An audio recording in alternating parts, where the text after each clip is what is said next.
Hi friends, అందరికీ good morning. Time అయితే 5 అయింది. నేనైతే దారిలో ఉన్నాను, షాప్కి వెళ్తున్నాను. చాలా రోజులైంది ఎర్లీ మార్నింగ్ వీడియో తీయక, అందుకని ఈరోజు తీశాను.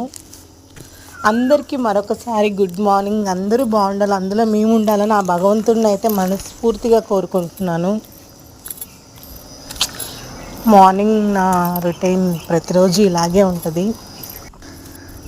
కొంతమంది నా వీడియోస్ చూస్తుంటారు, అంటే అది కొంతమందికే. నా విజయం ముందుకే వెళ్ళిద్ది కానీ వెనక్కి అయితే వెళ్ళదు. వెనక్కి లాగాలనుకుంటారు కానీ ఎప్పటికీ ముందడుగ్గానే ఉంటుంది. అది గుర్తుంటే చాలు. కొంతమందికి చెప్తున్నాను ఈ విషయము. ఓకే ఫ్రెండ్స్, అందరూ టీ కాఫీలు తాగుతున్నారా లేదా? లెగవండి, తొందరగా నిద్ర లెగవండి. ఈరోజు మీ టిఫిన్ ఏంటి? కామెంట్ చేయండి అందరూ.